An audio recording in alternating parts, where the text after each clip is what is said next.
پسند ہے؟ پہلی چیز یہ کہ میرا مال ہو اور حضور پہ خاطر. جس طریقے سے حضرت ابوبکر صدیق نے اپنا مال اور اپنی دولت حضور علیہ السلام پر لٹائی، تاریخ میں اس کی مثال نہیں ملتی ہے. نمبر 2، فرمایا کہ میری بیٹی ہو اور تیرے نکاح میں. اللہ تبارک و تعالیٰ نے ام المؤمنین حضرت عائشہ صدیقہ کا نکاح، حضور فرماتے ہیں باقیوں کا نکاح فرش پہ ہوا اور عائشہ کا نکاح اللہ نے عرش پر محمد سے کر دیا. یہ اعزاز ہے. اور تیسری خواہش حضرت ابوبکر صدیق رضی اللہ تعالیٰ عنہ فرماتے ہیں کہ میری یہ ہے النظر الی وجہ رسول اللہ. اللہ کے نبی حضرت ابوبکر کی سب سے زیادہ خواہش یہ ہے کہ وہ آپ کے چہرے کی زیارت کرتا رہے. اللہ تبارک و تعالیٰ نے حضرت ابوبکر صدیق رضی اللہ تعالیٰ عنہ کی اس خواہش کو پورا کرنے کے لیے گویا کہ ایک اللہ نے تکوینی انتظام کر دیا. اور غار ثور میں پہنچے. اللہ تبارک و تعالیٰ نے حضرت آدم علیہ السلام کو اپنی محبت دینے کے لیے آزمائش میں ڈالا اور جنت سے تنہا دنیا میں بھیجا. پھر حضرت نوح علیہ السلام کو اپنی محبت کی جھلک دکھانے کے لیے تنہا کشتی میں سوار کیا کہ آنا ہے تو تنہا کشتی میں. اور حضرت ابراہیم سے کہا کہ میری محبت کا محبوب کو دیکھنا ہے، ڈھونڈنا ہے، محبوب تک پہنچنا ہے تو تنہا آگ میں چھلانگ لگانی ہے. حضرت زکریا سے کہا کہ آرے کے نیچے آنا ہے. اور حضرت یحییٰ سے فرمایا کہ شہادت کا جام نوش کر کے محبت کا حق ادا کرنا ہے. حضرت موسیٰ سے حکم ہوا کہ کوہ طور پر تنہا چل کے آنا ہے. اور حضرت عیسیٰ علیہ السلام کو اللہ نے اپنی محبت میں اکیلے تنہا زندہ آسمانوں پر اٹھایا اور حضور علیہ السلام کو اپنی محبت میں عرش پہ بلایا. اور عرش معلیٰ پہ حضور علیہ السلام کا خدائی انعام اور اکرام کے ساتھ مہمان نوازی کی. یہ تنہائی ہے محبت. یہاں ابوبکر صدیق رضی اللہ تعالی عنہ کی حضور سے محبت ہے. اللہ نے فرمایا کہ جیسے نبیوں نے مجھ رب العالمین کی محبت میں کسی نے تنہائی میں آگ میں چھلانگ لگائی، کسی نے دریا کو عبور کیا، کوئی کشتی میں تنہ تنہا سوار ہوا، تو اللہ نے فرمایا کہ ابوبکر صدیق آپ کو محمد سے محبت کا دعویٰ ہے تو تنہا غار ثور میں آ کر محبت کا حق ادا کریں. یہ تنہائی ہے، یہ محبت کا انداز ہے. حضرت سیدنا فاروق اعظم رضی اللہ تعالیٰ عنہ فرمایا کرتے تھے صدیق میری زندگی کی ساری نیکیاں آپ لے لیں، میری زندگی کے سارے محاسن، میری زندگی کی ساری خوبیاں، میری زندگی کے سارے کارنامے، سارے مجاہدے، سارا عدل اور انصاف، جو کچھ میرے نام اعمال میں ہے آپ میرے ساتھ ایک سودا کر لیں کہ جو 3 دن آپ نے غار ثور میں حضور کی ذات کے لیے پہرا دیا ہے اور ان کی حفاظت کی ہے اس کا ثواب مجھے دے دیں. اتنا زیادہ یہ ثواب ہے. اور اس سے یہ بات علماء نے نتیجہ اخذ کیا ہے کہ جو شخص چاہتا ہے کہ حضور علیہ السلام کے ساتھ ایسا اس کا تعلق بن جائے جیسا کہ صحابہ کا تعلق بنا تھا، حضور سے اس کو ایسا تعلق نصیب ہو جائے جس شدت کے ساتھ صحابہ کرام کو اللہ نے اپنے نبی سے محبت کا صلہ اور تعلق بنا کے دیا تھا، تو فرمایا کہ وہ حضور علیہ السلام کی ختم نبوت کے لیے اور حضور علیہ السلام کی ناموس کے لیے کام کرے. جس طرح اعزاز اللہ نے غار ثور میں حضور علیہ السلام کی پہریداری کے بدولت حضرت ابوبکر صدیق کو انعام دیا، تو حضور کی ناموس اور حضور کی ختم نبوت کے لیے کام کرنے والے جتنے لوگ ہیں ان لوگوں کو اللہ تبارک و تعالیٰ میدان محشر میں حضرت ابوبکر صدیق کی صف میں اٹھائیں گے. یعنی راستہ اللہ نے بند نہیں کیا.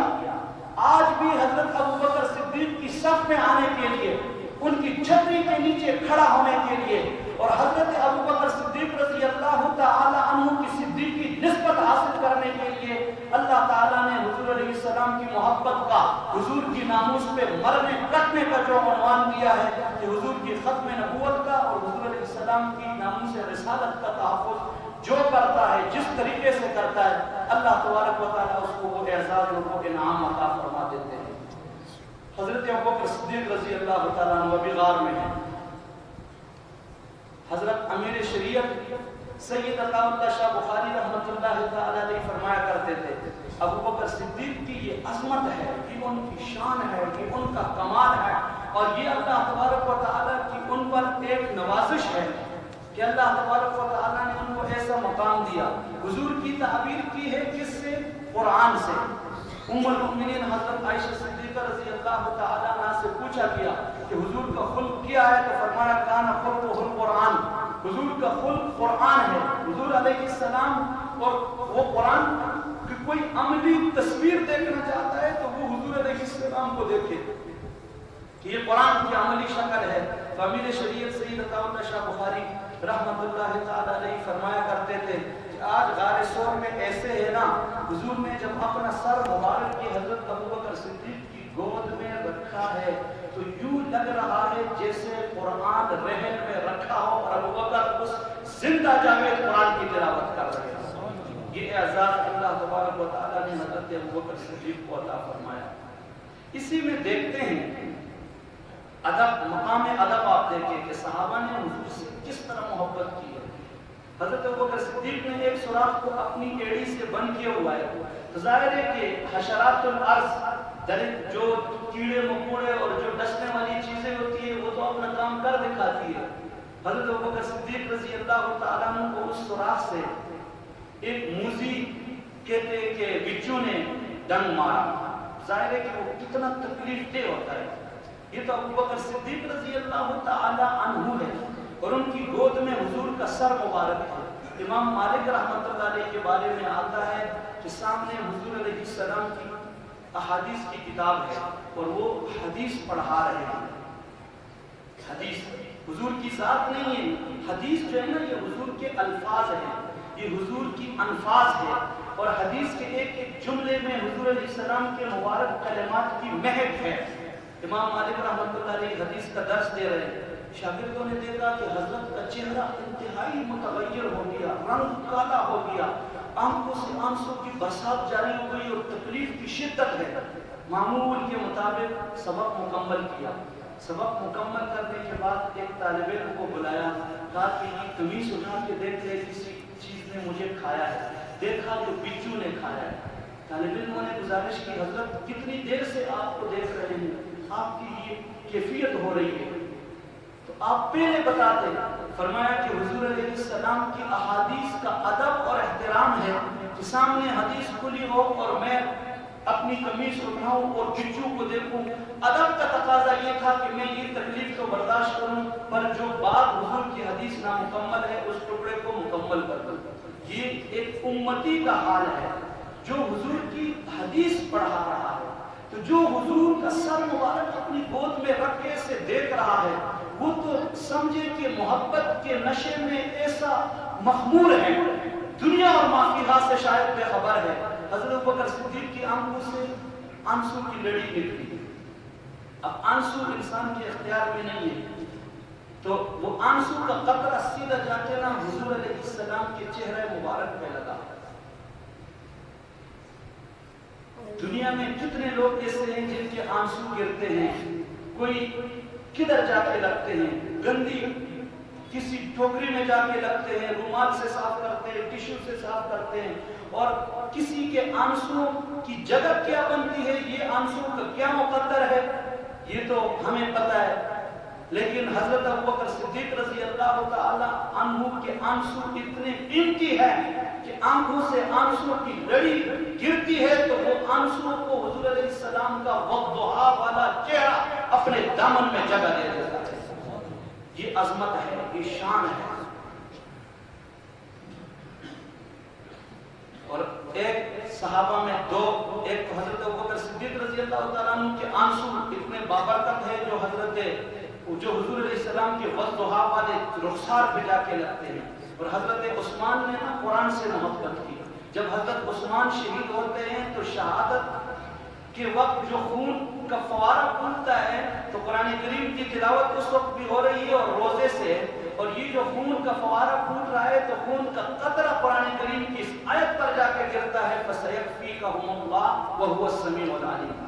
یہ دو قطرے، ایک خون کے قطرے حضرت عثمان کے بڑے قیمتی، قرآن نے اپنے دامن میں جگہ دے دی، اور ایک حضرت ابوبکر صدیق رضی اللہ تعالی عنہ کے اس کے قطرے